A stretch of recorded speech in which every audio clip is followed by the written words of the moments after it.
Welcome to my channel. आज का जो टॉपिक है वो derivation of kinetic gas equation है। पिछले वीडियो में हमने पोस्टुलेट्स पढ़ा था।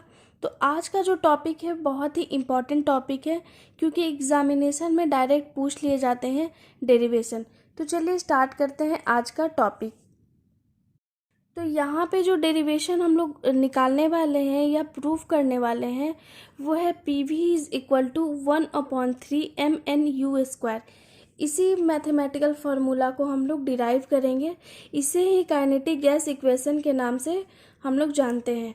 तो यहाँ पे देखिए लिखा हुआ है, consider a cubical vessel containing the gas, suppose total number of molecules present in the gas is equal to n।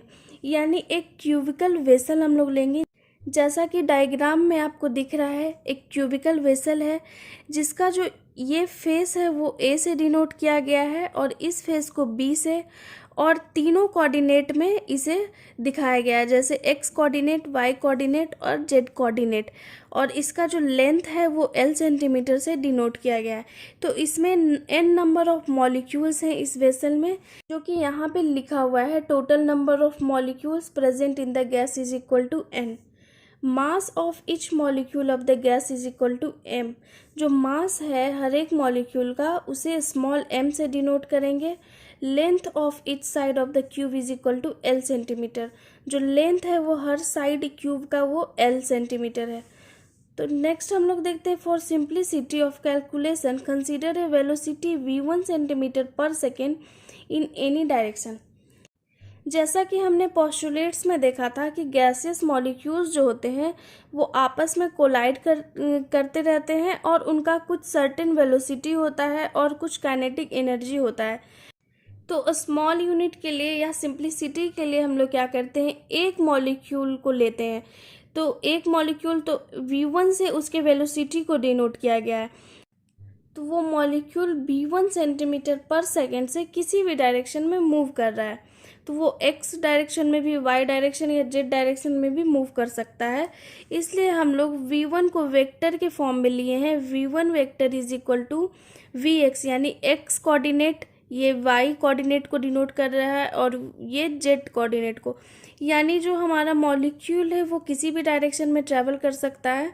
तो तीनों कोऑर्डिनेट के रिस्पेक्ट में हम लोग यहाँ लिखे हैं vx i vector plus vy z vector plus vz k vector. यानी i j k जो डिनोट कर रहा है वो x y z कोऑर्डिनेट को डिनोट कर रहा है। तो जब हम लोग इसका मैग्नीट्यूड निकालते हैं तो स्क्वायर करते हैं, तो v1 square is equal to क्या हो जाएगा, ये i वेक्टर, j वेक्टर और k वेक्टर को रिमूव करने के लिए ऐसा किया गया है, मैग्नीट्यूड निकाला गया है। तो vx स्क्वायर हो जाएगा, vy स्क्वायर हो जाएगा प्लस vz स्क्वायर हो जाएगा। तो हम लोग इसे इक्वेशन नंबर 1 कंसीडर किए हैं। v1 square is equal to vx square plus vy square plus vz square. Now consider the motion of molecule due to component Vx only. Due to this component, the molecule will strike the opposite faces A and B। यानी अगर हम लोग molecule का जो motion है अगर Vx coordinate में consider करें सिर्फ, तो क्या होगा, मॉलिक्यूल स्ट्राइक करेगा A फेस पे और B फेस पे, क्योंकि x डायरेक्शन में मॉलिक्यूल का हम लोग कंसीडर कर रहे हैं मोशन। तो A फेस पे स्ट्राइक करेगा मॉलिक्यूल, फिर अपोजिट फेस जो है उसका B फेस है तो B फेस स्ट्राइक करेगा। इसी चीज़ को यहाँ पे लिखा गया है, strike the opposite faces A and B। Next हम लोग देखते हैं, next momentum of molecule due to component Vx just before it strike the faces A। यानी कह रहा है कि जो मॉलिक्यूल है वो A से टकराने के पहले उसका जो मोमेंटम क्या होगा, जैसा कि आपको पता है मोमेंटम क्या होता है, मास इनटू वेलोसिटी। तो इसी तरीके से मास जो हो जाएगा वो m हो जाएगा और वेलोसिटी x कोऑर्डिनेट में मॉलिक्यूल मोशन में है तो उसका वेलोसिटी vx हो जाएगा। इसी तरीके से क्या होगा, जब स्ट्राइक करेगा b फेस पे तो उसी चीज़ को यहाँ पे लिखा गया है, as the molecules are suppose to be perfectly elastic after colliding the face a the molecule will return with the same velocity. जैसा कि आपको पता है पोस्टुलेट्स में आपने पढ़ा है कि जो मॉलिक्यूल हम लोग लेते हैं वो परफेक्टली इलास्टिक कॉलिजन लेते हैं। तो इलास्टिक कॉलिजन में क्या होता है, मॉलिक्यूल जिस डायरेक्शन में जाते हैं फिर उसी डायरेक्शन में रिटर्न भी होते हैं सेम वेलोसिटी के साथ। तो जब सेम वेलोसिटी के साथ रिटर्न होंगे तो उनका मोमेंटम क्या हो जाएगा, माइनस वी एक्स। यहाँ पे माइनस इसलिए साइन लगाया गया है क्योंकि वो जस्ट रिटर्न आ रहे हैं, वेलोसिटी उनका अपोजिट डायरेक्शन में, इसलिए माइनस साइन लिया गया है। तो जो चेंज इन मोमेंटम होगा यानी नेट मोमेंटम होगा वो क्या होगा, एम वी एक्स जो कि फेस ए के कारण आया था और माइनस एम वी एक्स जो फेस ए से टकराने के बाद आया था। फेस ए से टकराने के पहले का जो मोमेंटम था वो एम वी एक्स था और टकराने के बाद का जो मोमेंटम है वो माइनस एम वी एक्स है। तो नेट क्या हो जाएगा, एम वी एक्स माइनस, और ये माइनस एम वी एक्स तो माइनस माइनस प्लस हो जाएगा तो 2 mv(x) हो जाएगा। नाउ हम लोग देखते हैं number of collisions which take place on face A in 1 second due to V X, यानी नंबर ऑफ कॉलिजन। ये हम लोग क्या निकाले, मोमेंटम निकाले। अब हम लोग जानना चाहेंगे कि वी एक्स वेलोसिटी के कारण यानी एक्स डायरेक्शन में जो मॉलिक्यूल मूव कर रहा है उसके कारण क्या होता है, नंबर ऑफ कॉलिजन पर सेकेंड कितना हो रहा है। सेकेंड निकालने के लिए हम लोग के पास एक फॉर्मूला है, distance travel by molecule in 1 second upon total distance travel by molecule to strike again to face ए।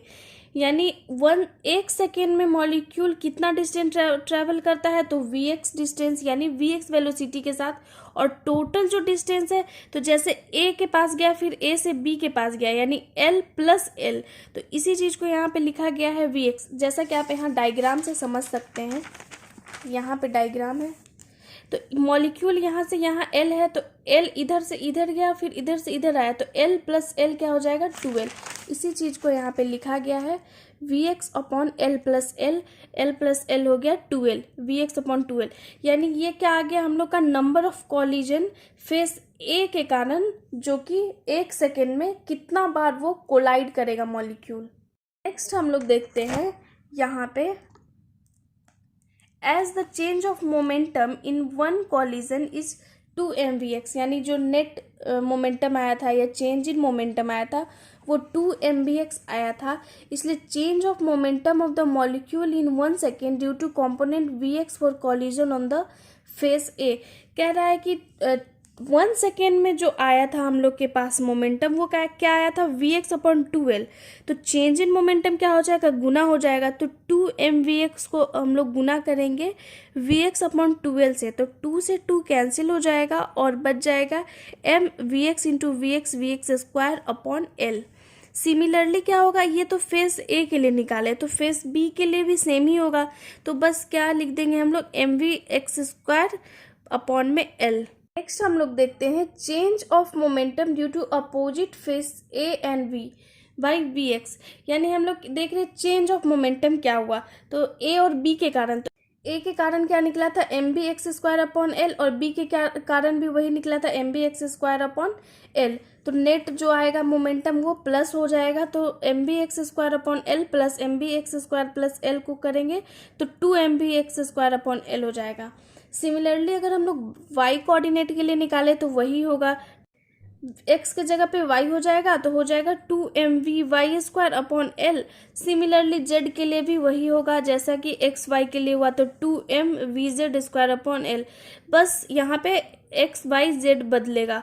तो नेक्स्ट हम लोग देखेंगे change of momentum in 1 second due to all components for collisions on all the 6 faces, यानी हम लोग अगर change of momentum all components पे क्या हो गया, एक्स वाई जेड कॉम्पोनेंट्स, तो टोटल कर देंगे तो इसी चीज़ को यहाँ पे टोटल लिख दिया गया है 2 mv X square upon L plus 2 mv Y square plus L plus 2 mv Z square upon L.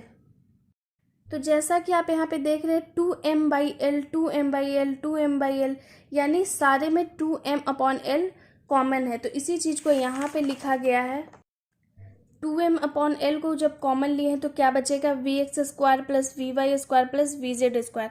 तो जैसा कि क्वेश्चन 1 में हमने देखा था v1 स्क्वायर क्या था, v1 square is equal to था b x square plus we Y square plus V Z square, तो यहाँ पे ये तीनों के बदले हम लोग v1 स्क्वायर भी लिख सकते हैं।